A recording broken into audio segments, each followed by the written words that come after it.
Vamos morar no céu aqui. Dê glória para Deus aqui nesta noite, porque Ele já está em nosso meio. Louvado seja o nome do Senhor. Meus irmãos, estamos alegres e felizes por tudo aquilo que o Senhor já tem falado conosco nesta noite.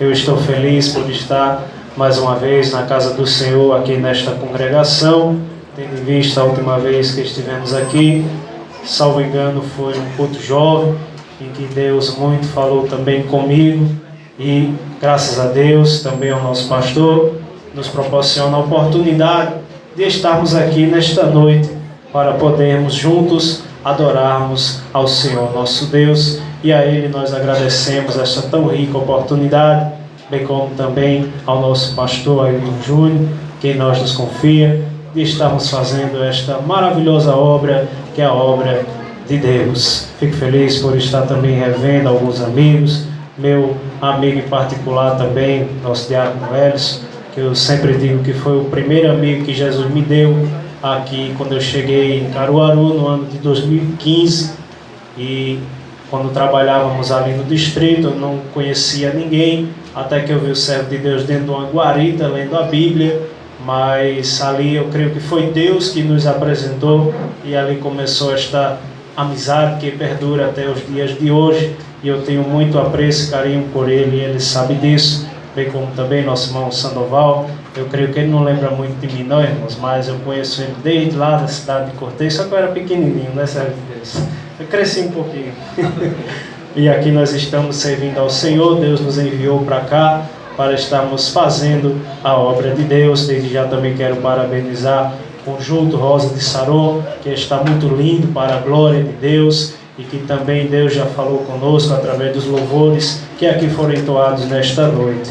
Mas, sem mais palavras, meus irmãos, eu quero tão somente meditar no texto da palavra do Senhor, que foi um versículo que Deus colocou também no meu coração, no livro do Êxodo, capítulo de número 14, e o versículo de número 13. Como já foi feita a leitura da palavra de Deus nesta noite, lerei apenas um versículo, no livro do Êxodo, capítulo de número 14, e o versículo de número 13. A palavra do Senhor nos diz: Moisés, porém, disse ao povo: Não temais, estai quietos e vede o livramento do Senhor, que hoje vos fará, porque aos egípcios que hoje vistes, nunca mais vereis para sempre. Quantos podem dizer amém, meus irmãos? Amém. Meus amados irmãos, a palavra do Senhor, ela nos redige, nos mostra o livro do Êxodo, sendo um livro de bastante palavras, onde nós vamos encontrar vários contextos inseridos na história do povo de Deus, da nação de Israel.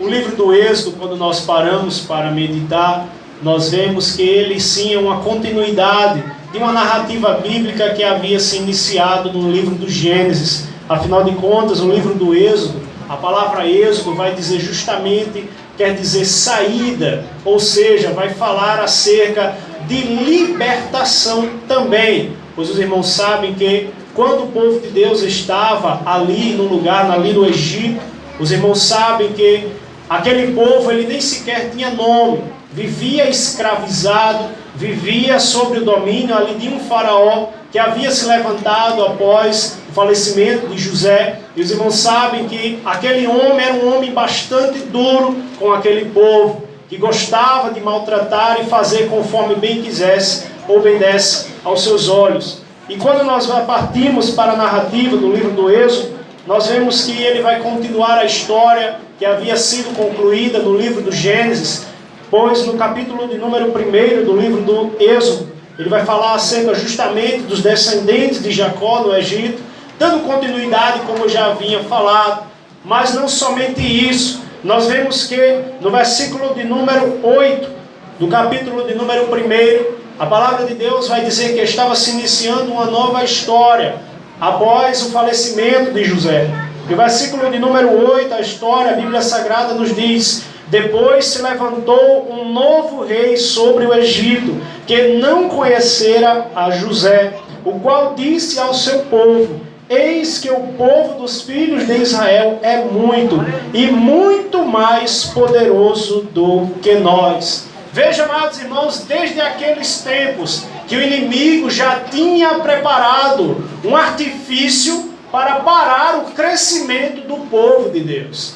Isso não havia apenas surgido no livro do Gênesis, mas havia continuado no livro do Êxodo. Isso tudo, quando nós paramos para entender e compreender a história, uma perspectiva espiritual, nós vemos que o dever de Satanás sempre foi tentar parar a obra de Deus, parar o crescimento do povo de Deus. Veja que no capítulo de número 1 e o versículo de número 10, a palavra de Deus diz que aquele rei falou: ei, usemos sabiamente para com ele, para que não se multiplique, e aconteça que, vindo a guerra, ele também se ajunte com os nossos inimigos e peleje contra nós, e suba da terra.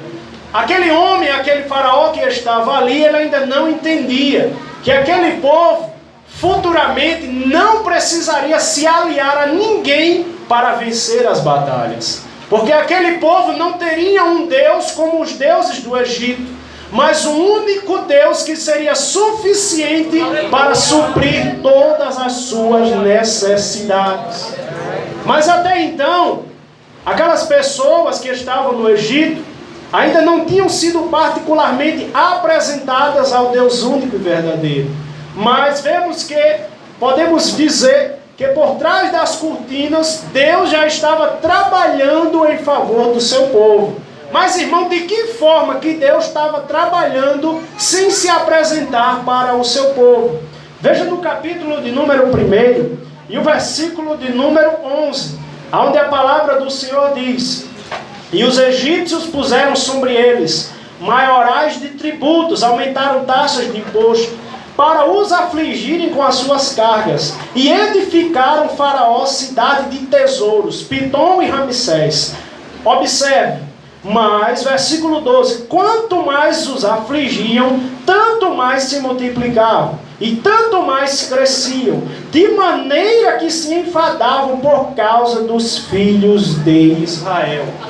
Irmãos, era algo interessante, era eles aumentando as taxas, os tributos, o peso, e o povo de Deus crescia. Eles aumentavam ali a carga e o povo não parava de crescer. Chegou um momento, irmãos, que aqueles maiorais que Faraó colocou estavam cansados de maltratar tanto o povo de Deus, que era como se ele dissesse: olha, nós já estamos enfadados de tanto bater nesse povo, mas quanto mais a gente bate, mais ele cresce. Quanto mais a gente coloca peso nas costas dele, parece que ele não cansa, ele não para de trabalhar. Porque, irmãos, era Deus já trabalhando. Aquelas pessoas eram pessoas comuns, mas Deus é aquele que trabalha em favor do seu povo. Aquele povo ainda não entendia que Deus era quem já estava dando graça, que Deus já estava dando força. Deus ainda nem tinha se apresentado, mas era o povo ali levando o sofrimento, levando o piso e crescendo. O povo passava na moinha e continuava frutificando. Porque a obra de Deus, irmãos, isso não havia começado no Êxodo, não. Estava continuando no Êxodo, mas a promessa de Deus começou lá no Gênesis capítulo de número 12, quando Deus chamou um homem chamado de Abrão. Até então, Abrão, posteriormente chamado Abraão, no capítulo 17, versículo 5, do livro do Gênesis. Mas o que me chama a atenção é justamente isso, irmãos, é como Deus trabalha. Muitas vezes a gente nem percebe, aquele povo nem percebia o que Deus ainda iria fazer em favor deles.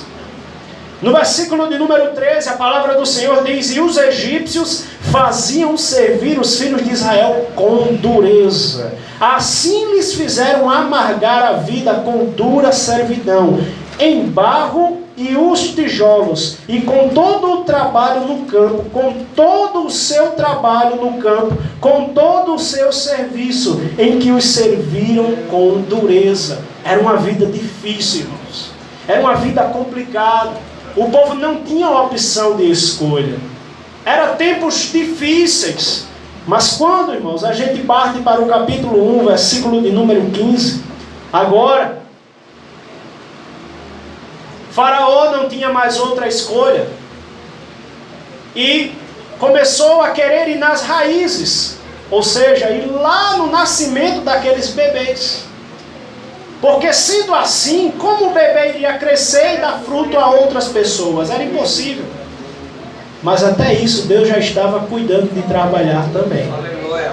É aqui que começa o sentimento chamado de um homem. No capítulo de número 2, o nascimento do libertador, um homem chamado Moisés. O nascimento de Moisés, irmãos, até para Moisés nascer já teve livramento e milagre de Deus. Aleluia! Você sabia que tem livramento e milagre de Deus para a tua vida também? Aleluia! Deus, Ele sabe como você chegou aqui nesta noite. Ele sabe como às vezes é difícil, Satanás às vezes fica ali batendo. Principalmente quando muitas vezes você organiza e diz: eita, Senhor, eu quero fazer uma festividade linda para ti, Deus. Parece que começa tudo a dar errado. Glória a Deus. Mas Deus, Ele está sempre no controle. Aleluia. Glória ao nome do Senhor. E a palavra de Deus vai dizer no capítulo de número 2, versículo 1, que foi-se um varão da casa de Levi, e casou-se com a filha de Levi. E a mulher concebeu e teve um filho. E vendo que ele era formoso, escondeu-o por 3 meses. Não podendo, porém, mais escondê-lo, tomou uma arca de junco, betumou com betume e pés, e pondo nela no menino, o pôs nos juncos à borda do rio. Quem é a mãe que faz isso com o seu filho? Quem é mãe aqui sabe. Eu não sou pai, mas eu sei o que é um cuidado de uma mãe. Você botaria seu filho numa cesta, na beira de um rio, e dissesse: vai, menino, na beira do rio. Mas Deus, Ele cuida. Aleluia. Deus, Ele cuida nos mínimos detalhes. Irmão, no rio tem tanta intempérie, tanta dificuldade. Olha o caminho que esse menino fez, inocente, sem saber ainda de nada. Mas quem estava no controle da vida dele, desde bebê, era o Senhor. Até ele chegar onde Deus queria que ele chegasse, Deus continuou ali com a mão estendida. Aleluia. Aonde aquela arca passava, Deus dava livramento, Deus cuidava. Era Deus conduzindo a história. Esta história, irmãos, nós também estamos inseridos nela, porque ela é a continuação daquilo que Deus havia prometido a Abraão no capítulo de número 12 do livro do Gênesis. Se aqui Moisés morresse, iria totalmente frustrar os planos, aquilo, a promessa que Deus havia prometido, de que através de Abraão haveria uma grande nação. Mas para a nação ela crescer, ela precisava de um líder, Moisés. Aleluia. Mas Moisés primeiramente foi ser treinado por Deus. Veja que quando Moisés cresceu, ele cresceu com uma certa educação, mas ele ainda não tinha o temor do Senhor. Veja que no capítulo de número 3 e o versículo de número 4, a palavra do Senhor vai dizer: e vendo o Senhor que se virava lá para ver, bradou Deus a ele do meio da sarça e disse: Moisés, Moisés. E ele disse: eis-me aqui. E disse: não te chegues para cá, tira os teus sapatos dos teus pés, porque o lugar em que tu estás é uma terra santa.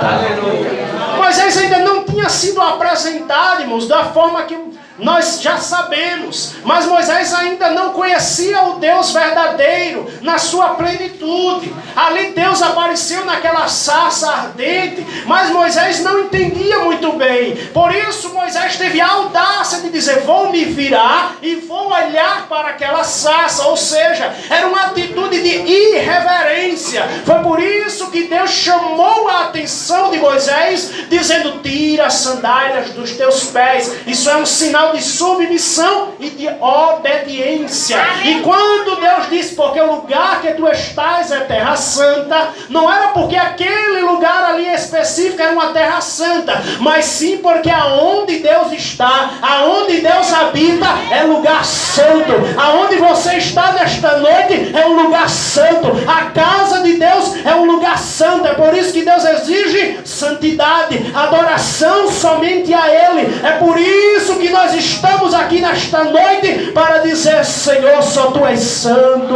só Tu és poderoso, só Tu podes fazer. Nós nada somos, Senhor, não somos dignos de olhar para a sassa, mas nós chegamos aqui nesta noite, tiramos a sandália dos pés, já dobramos nossos joelhos e dissemos: Senhor, eu não posso nada, mas eu sei que o Senhor é o dono de tudo. Oh, aleluia! Louvado seja o nome do Senhor. Mas após Deus se pronunciar a Moisés e emitir um comunicado, uma advertência a Moisés, Deus agora iria mostrar o porquê que ele estava indo se comunicar com Moisés. Aleluia. Era agora que iria começar o chamado daquele homem. Lembra a opressão lá atrás do capítulo de número 1? Era cacete, paulada, peso, imposto e o povo crescendo. Chegou um momento em que o povo não aguentava mais tudo aquilo.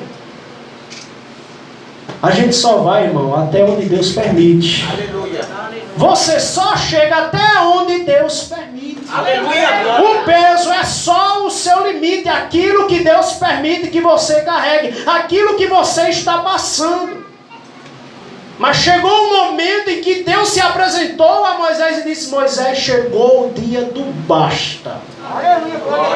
Aleluia, glória a Deus. Esta noite Deus ele vai dar um basta em muito sofrimento aqui nesta noite, porque Ele já sondou corações que chegaram aqui nesta noite, que só Deus sabe como chegou aqui. Muitas vezes você disse no seu coração: eu só vou até essa festividade e não vou mais. Mas Deus está lhe dizendo: o teu sofrimento ele vai ter um basta nesta noite, porque eu, o Senhor, cheguei.